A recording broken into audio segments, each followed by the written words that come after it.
October 2022. The Great Hall of the People in Beijing. This is the stage for the Chinese Communist Party's most sacred ritual, revealing the 7 figures who hold absolute power over nearly 1.4 billion people. The moment is meticulously choreographed. The top leader always emerges first.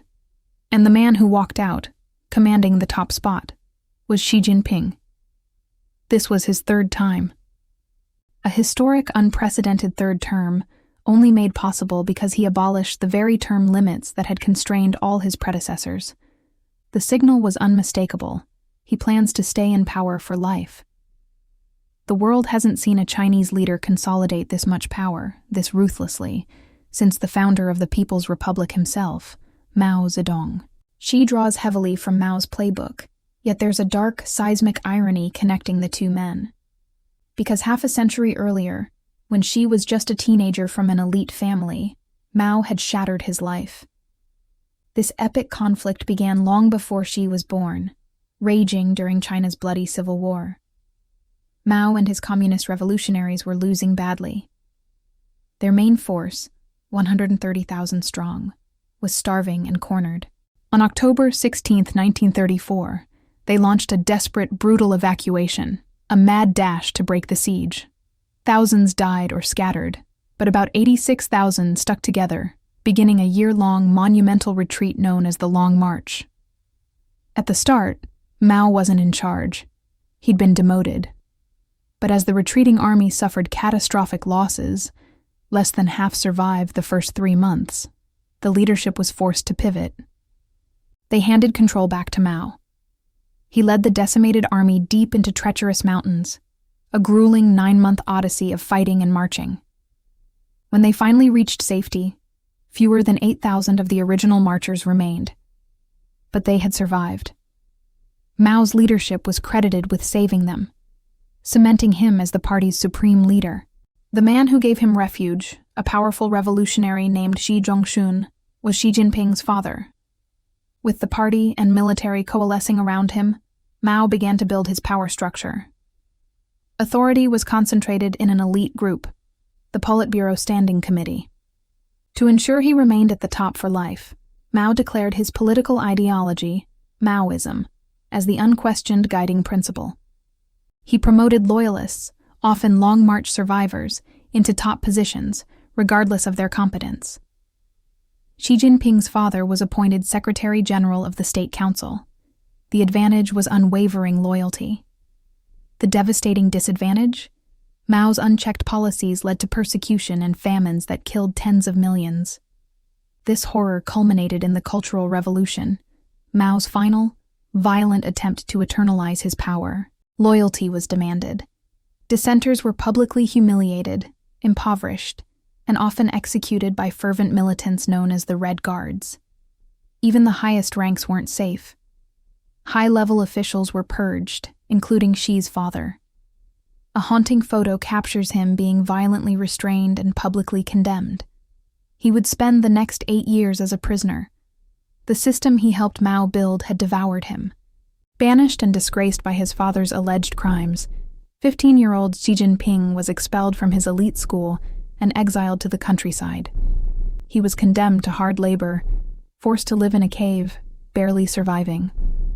Chairman Mao was personally responsible for every moment of his suffering. But then, the architect of the chaos died. In 1976, Mao was gone. His successor, Deng Xiaoping, himself purged during the revolution, returned to power. Deng rehabilitated the exiled veterans, vowing to prevent another dictatorship. He introduced collective leadership, shared power, and set presidential term limits.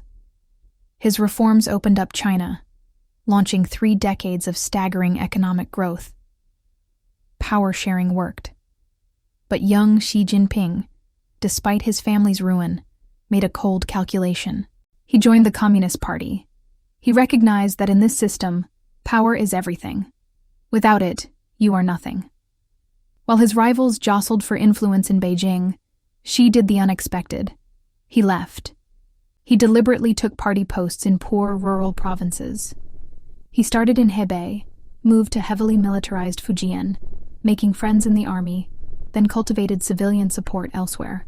This painstaking 17-year journey eliminated competition and built him a reputation as a humble, hard-working leader who towed the party line. The old guard wanted a princeling, but not one who seemed too ambitious. Xi's calculated humility made him the perfect dark horse.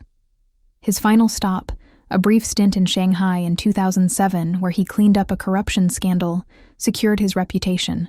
That same year, the long game paid off. He was promoted to the all-powerful Politburo Standing Committee. In 2012, the General Secretary stepped down, and Xi Jinping, the elite son of a revolutionary-turned-exiled peasant, walked out into the top spot. He was now poised to dismantle the very system Deng had built to safeguard the party.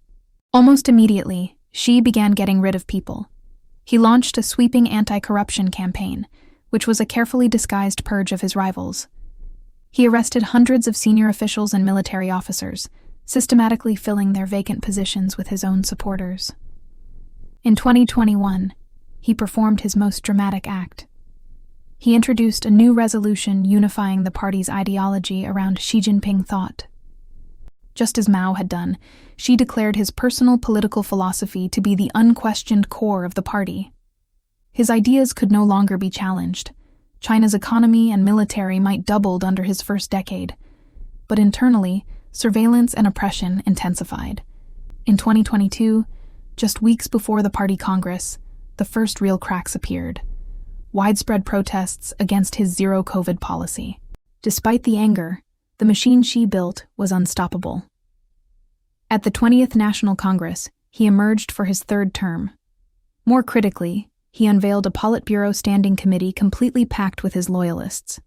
He had removed every last senior member tied to his predecessors. Today, there is no one left in the party or military whose ideology differs from his. He is the most powerful leader since Mao. The lesson Xi Jinping learned in that cold rural cave was absolute. Power is everything.